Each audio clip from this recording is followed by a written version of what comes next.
Salut à tous et bienvenue au potager de la vie qui chante.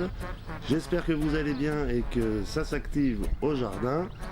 C'est parti pour cette nouvelle vidéo d'une semaine au potager de la vie qui chante, dans laquelle je vous montre ce que je fais, comment je le fais, quand je le fais, dans l'idée de vous inspirer pour vos travaux au jardin. Ce second épisode est encore un peu en phase de test, je suis encore en phase de recherche, tant bien sur le temps que je consacre à ces vidéos, que sur comment je les réalise, comment je m'organise pour que tout se passe bien entre ma vie au jardin et ma vie en vidéo. Avant de commencer, merci de penser à bien vouloir mettre un petit pouce en l'air, de penser à activer les notifications pour être au courant des prochaines vidéos qui sortiront.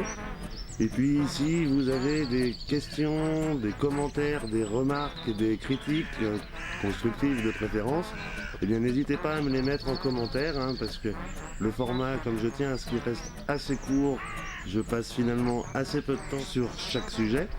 Donc vraiment n'hésitez pas à me poser des questions et peut-être que je développerai soit par écrit, soit dans les prochaines vidéos. Alors c'est parti pour cette semaine au potager de la vie qui chante.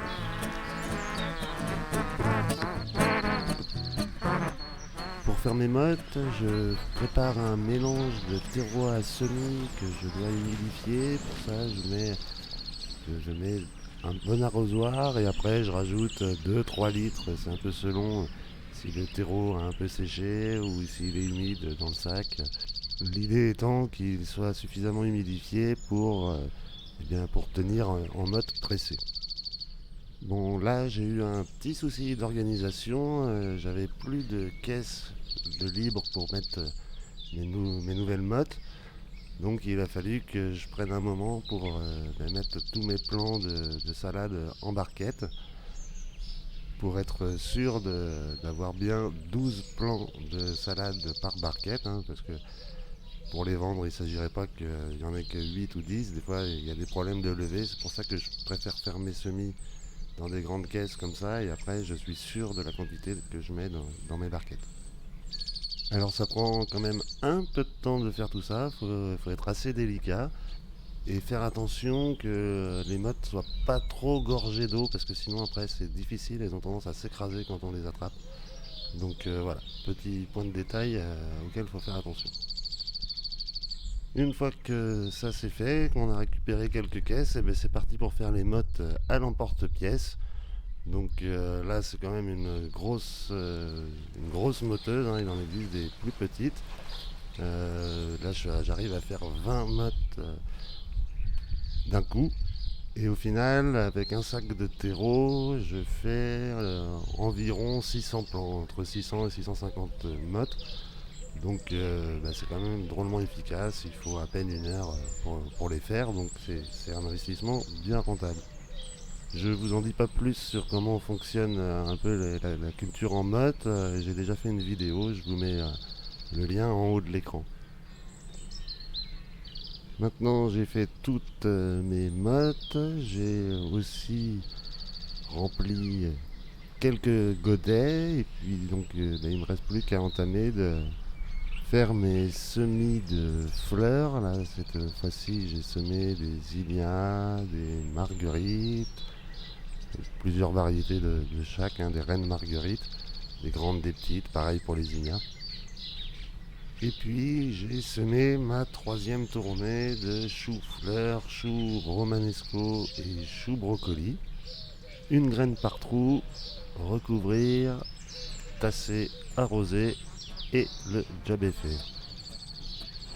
Avec l'arrivée des beaux jours, donc ça c'est cool, on est plutôt bien content. Le problème c'est que ça chauffe trop sous la serre, donc il est temps de mettre une autre routine en place, celle d'ouvrir les aérations latérales de la serre. Donc là vous voyez, la bâche est juste prise en sandwich finalement, par des planches qui sont boulonnées sur les arceaux de la serre et qu'il va falloir ouvrir et refermer chaque matin et chaque soir pour éviter que ça chauffe trop sous la serre. Alors là j'ai la possibilité de le faire des deux côtés de la serre. Je vous montre que ce côté parce que c'est plus pratique. Et pour finir cette journée, préparation de sol, donc décompactage et affinage, en vue de la plantation d'oignons qui aura lieu normalement la semaine prochaine.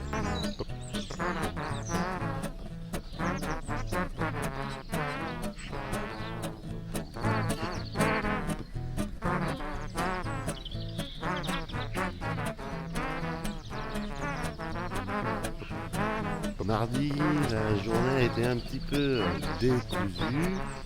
J'ai pris une bonne partie de la matinée à arroser et à continuer de préparer mes godets pour le repiquage de la fin de semaine, le repiquage des tomates.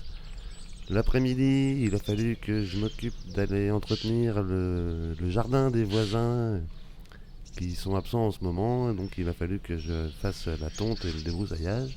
Et j'ai fini la journée par une plantation de laitue, le premier semis de laitue que j'avais fait. Malheureusement, c'est des plants qui sont invendus, donc plutôt que de les jeter, je vais les planter. Et puis quand elles seront prêtes, on verra si on arrive à les vendre. Pour ça, juste un petit coup de griffe du jardinier. Quand je dis un petit, ça n'a pas été facile parce que comme j'ai préparé le sol, il était encore très humide. J'avais semé les petits pois qui ont vraiment pas beaucoup fonctionné. Il va falloir que je ressème. Et entre ce semis de petits pois et ce jour-là, il a pas mal plu. La terre s'est bien recompactée. Donc voilà, un bon coup de griffe, un bon coup de râteau pour quand même affiner et casser un petit peu plus les mottes. Et puis plantation des laitues, environ tous les 30 cm. Voilà, ce que je fais, c'est que quand les feuilles sont un peu longues, je fais une taille d'habillage. Je coupe les feuilles à la moitié, ce qui permet que la plante envoie plus dans les racines que dans les feuilles à la reprise.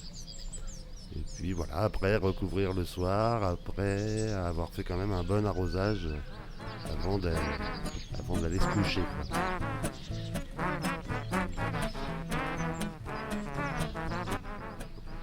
Mercredi 20, nous étions en jour feuille et en lune descendante. J'en ai donc profité pour finir de semer dans toutes mes mottes.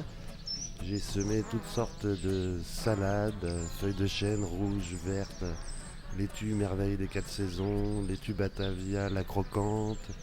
J'ai ressemé des choux rouges, des côtes de bête, des fenouilles. Enfin voilà, grosse matinée de semis. Et puis ensuite, je me suis occupé d'aller récupérer du fumier. J'ai trouvé un super contact en circuit on ne peut plus court, vu que c'est à peu près à 100 mètres de chez moi. Merci donc à Marie et à Uriel, son étalon, qui, grâce à eux, j'ai trouvé une source un peu intarissable de fumier de cheval, ce qui est quand même l'idéal.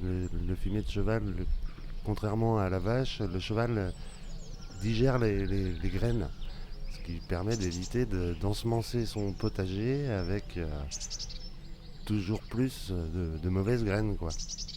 Alors voilà, il va nous falloir épandre ça assez rapidement. On a hâte de l'épandre pour pouvoir attaquer les plantations de patates et puis toutes les préparations de sol pour les légumes plutôt très gourmands, du genre les choux, toutes les tomates, les courgettes.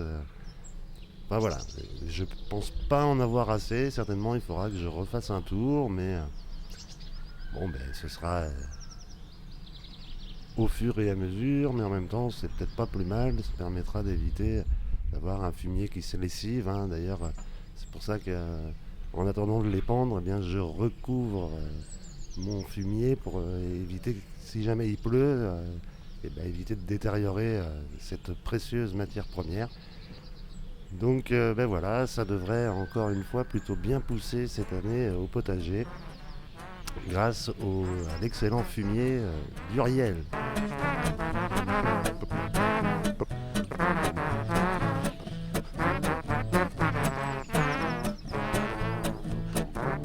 Jeudi 21, premier jour du printemps, on était toujours en lune descendante et en jour feuille jusqu'à 10h. C'était donc idéal pour pratiquer mon repiquage de céleri branche, que je repique donc en mode pressé, hein, plan par plan. Alors bon, moi c'est la première fois que je fais du céleri branche. Bon, ça se passe à peu près comme pour le céleri rave. Bon, là j'avais quand même des plans assez fragiles, hein, finalement. Bon, je voulais en repiquer 200 et j'en ai fait que 100, le temps de voir comment ça se remet. Euh, voilà, je me suis dit que ces plans-là pouvaient attendre encore aisément au moins une semaine. Alors allons-y prudemment pour éviter d'avoir trop de pertes, quoi. Donc pour ça, eh bien, je retire mes plants délicatement de cette terrine et puis je viens les repiquer un par un dans chaque motte. Alors là, je suis obligé de refaire les trous, hein, parce que les trous, les pré-trous vont bien pour les semis, mais pour le repiquage, il faut réagrandir tout ça. Donc on refait le trou, on y met le plant délicatement, on tasse bien nos pieds pour éviter que les racines ne sèchent. Et puis un bon coup d'arrosage et bien après il n'y a plus qu'à attendre que ces pauvres petits plants s'en remettent parce que ils ont un peu quand même souffert du repiquage. Alors on verra ça d'ici quelques jours, comment ils relèvent la tête. Et à partir de 10h, on passait en jour fruits.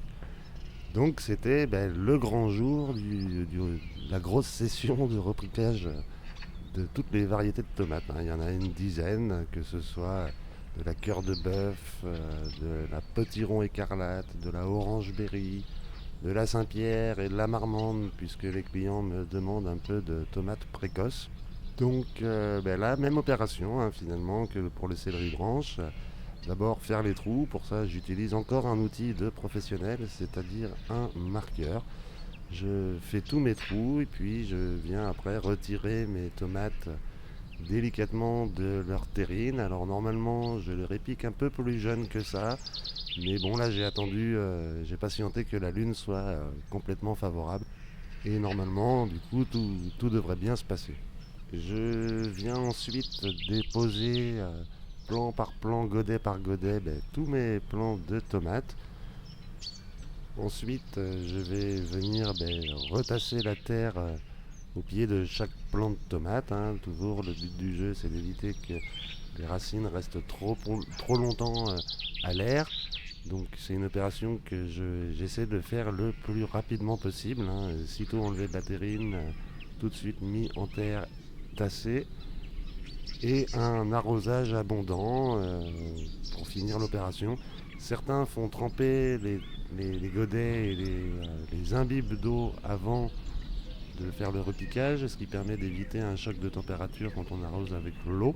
Ceci dit, moi j'arrose avec de l'eau à température ambiante, hein, qui est stockée dans une cuve sous la serre. Et cet arrosage a pour avantage quand même de venir bien retasser la terre au pied des racines, hein.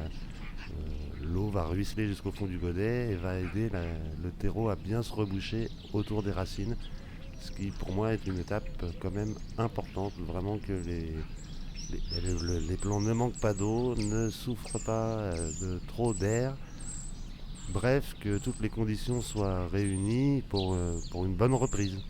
Alors pareil, un peu comme le céleri rave, hein, on va attendre quand même 1 ou 2 jours que les plants se remettent bien. Bon, tous les soirs, on va couvrir et redécouvrir tous les matins. Ça, c'est la routine. Et peut-être qu'il faudra passer un petit peu, décoller les feuilles du terreau, parce qu'avec l'arrosage, des fois, le plant va se coucher, ça va coller au terreau, et ça, c'est pas bon, quoi. Donc moi, ce que j'attends, c'est que le plant s'égoutte, et après, je passe avec le doigt les décoller délicatement. Vendredi, eh bien écoutez, je n'ai pas pu faire grand chose au jardin, hein. Le vendredi, je l'ai déjà dit la semaine passée, je consacre une matinée à tout ce qui est gestion, comptabilité, etc., hein, notre devoir d'entrepreneur français. Et l'après-midi, eh bien, je suis ouvert à la clientèle, hein, tout comme le mercredi après-midi et le samedi après-midi. Alors bon, je prévois pas trop de travail au jardin, il faut quand même que je sois disponible pour recevoir les clients qui enfin commencent à revenir grâce à la météo qui semble vouloir s'arranger un petit peu. Donc voilà, les gens peuvent préparer leur terrain, ils reviennent chercher des plants, donc on est assez content. Du coup, vendredi, hormis ça, je me suis concentré à continuer mon repiquage de tomates, qui n'est pas encore fini, mais on va finir par y arriver. Et le vendredi aussi, eh bien, c'est un jour, c'est le jour où je prépare mon camion pour le marché du lendemain. Et ça prend de plus en plus de temps, et tant mieux, parce que au fur et à mesure qu'on arrive dans la saison, j'ai forcément de plus en plus de plants à charger. Et mine de rien, ouais, ça prend quand même pas mal de temps, hein. On ne se rend pas toujours compte, mais le plan, ce qui est compliqué, c'est que ça prend beaucoup de place. On ne peut pas empiler comme des caisses de légumes, donc il faut mettre des étagères, et enfin bon. Bon, j'aurai l'occasion de vous montrer, là, comme je suis encore en phase de rodage, comme je vous le disais en début de vidéo, je pense pas toujours à tout filmer, je prends pas toujours le temps, puis bon, priorité quand même à l'activité professionnelle. Samedi, eh bien, comme je viens de vous le dire, vraiment pas du tout le temps de jardiner. Samedi matin au marché et samedi après-midi à la maison. Commence vraiment à y avoir pas mal de monde, des retours de commandes. Donc ça, j'en suis quand même bien content. Pour une deuxième année, c'est plutôt de bon augure. Bon, on verra, je pense pas devenir millionnaire cette année. Et pour finir cette semaine, dimanche, eh bien, je n'ai pas fait grand chose non plus. J'avais de la famille à la maison, donc on en profite quand même pour passer un peu de temps ensemble. Mais j'ai quand même réussi en fin de journée à finir mon repiquage de tomates, hein, c'est fini. Pour la première tournée, c'est fini, 1154 plantes de tomates. Et je vais donc enchaîner sur un deuxième et dernier semis de tomates, hein. Donc si vous n'avez pas encore fait vos semis de tomates, il est encore temps, n'hésitez pas. Là maintenant, ils arriveront plutôt à la deuxième quinzaine de mai. Et moi j'espère pouvoir les tenir jusqu'à à peu près la mi-juin pour les clients retardataires qui n'auraient pas eu le temps de préparer leur potager ou qui n'y ont pas pensé, comme ça arrive beaucoup, assez souvent. Il y en a qui se mettent aussi juste au jardin cette année, donc le temps de tout mettre en place, je prends soin d'avoir des plants pour eux un petit peu en retard, ce qui ne les empêchera pas du tout d'avoir d'excellentes récoltes de tomates. Alors voilà, c'est tout pour cette semaine. On se retrouve lundi prochain pour une nouvelle semaine au potager de La Vie qui chante. D'ici là, restez à l'écoute. Il y a La Vie qui chante. Allez, salut la bise.